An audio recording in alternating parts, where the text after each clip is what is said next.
બગદાણાની આખી ઘટનાને લઈ અને હાલ સુધીના સૌથી મોટા સમાચાર સામે આવી રહ્યા છે અને હવે જીતુ વાઘાણીના ગઢમાં શું કોળી સમાજની એક ન્યાય સભા હતી એટલે ન્યાય સભા પહેલા કોળી સમાજને એક લોલીપોપ આપવામાં આવ્યું હતું કારણ કે હવે કિસ્સો સામે આવ્યો છે અને જે 8 લોકોએ મહુવા કોર્ટમાં જામીન અરજી મૂકી હતી એ લોકોની જામીન અરજી મંજૂર થઈ ગઈ છે અને હવે આ બાબતને લઈ અને શું સમગ્ર મામલો સામે આવ્યો છે એની વિગતે ચર્ચા કરીશું। નમસ્કાર, હું છું ઉજ્જવલ અને આપ જોઈ રહ્યા છો નિર્ભય ન્યૂઝ।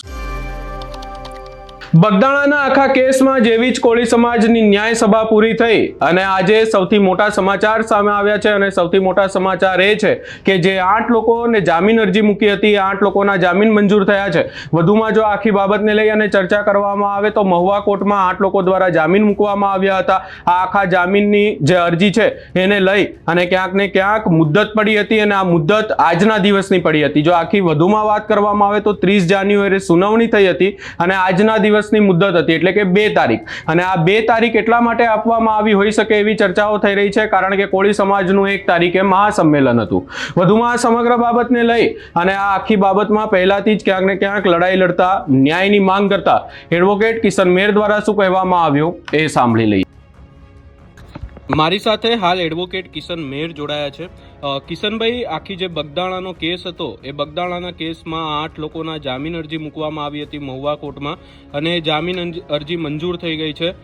શું કહેવા માંગશો એને લઈને? ન્યાયતંત્રનો વિષય છે। ન્યાયતંત્રમાં જે બંને વકીલો દલીલો કરતા હોય છે અને ન્યાયાધીશ તેનું તારણ કાઢતા હોય છે જે કંઈ પણ હશે તે ન્યાયતંત્ર દ્વારા મંજૂર કરવામાં આવ્યું છે। ન્યાયતંત્ર એ સર્વોપરી સ્વતંત્ર છે, એનામાં અમે કોઈ ડિસ્ટર્બન્સ ન કરીએ કે એને એની રજૂઆત કરીને અમે અમારી રજૂઆત કરી જેના કારણે ન્યાયાધીશને જે પણ યોગ્ય લાગ્યું હોય તે નિર્ણય કર્યો હોય તે અમને શિરોમણી છે। કિશનભાઈ, હજી તો તમારી 1 દિવસ પહેલા જ ન્યાય સભાનું આયોજન કરવામાં આવ્યું હતું। એવું લાગી રહ્યું હતું કે કોળી સમાજને ન્યાય મળી ગયો છે પરંતુ હવે 8 લોકોના જામીન મંજૂર થઈ ગયા ફરીથી। કીધું તો દામાક્રિય ડાંગરનો જે કંઈ પણ પહેલેથી રોલ છે ખાસ કરીને તપાસ ખામીયુક્ત તેમના દ્વારા કરવામાં આવી છે। આરોપીઓ સાચા છે કે કેમ તે પણ શંકા ઉપજાવતું હતું। જે કંઈ પણ આરોપીઓ છે તેમાંથી તપાસ ચાલી રહી છે। જે કંઈ સાચું હોય છે તે તપાસમાં બહાર આવશે, એસઆઈટીની ટીમ તપાસ બહાર લાવશે।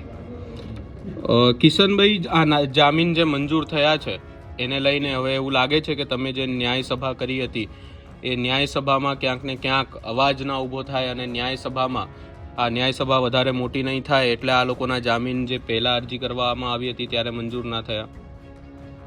એવું કઈ ન હોય। ન્યાયતંત્ર તો સર્વોપરી છે, તે સ્વતંત્ર છે। ન્યાયતંત્રને અમારી જે આ સભા હતી સમાજની સભા તેને કોઈ લાગે વળગે નહીં કારણ કે સરકારને હસ્તગત ન્યાયતંત્ર ક્યારેય હોતું નથી। ન્યાયતંત્ર એ સર્વોપરી છે એટલા માટે એને કોઈ નિસ્બત નથી।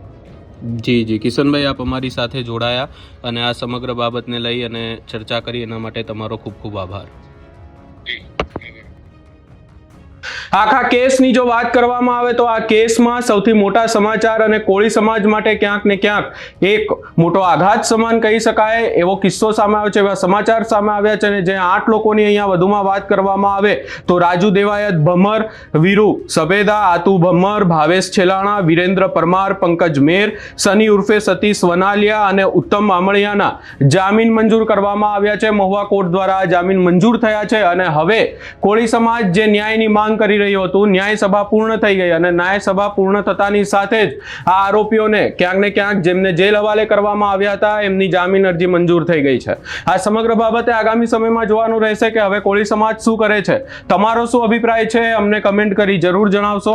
અમારી ચેનલ નિર્ભય ન્યૂઝને લાઇક, શેર, સબસ્ક્રાઇબ કરવાનું ભૂલશો નહીં।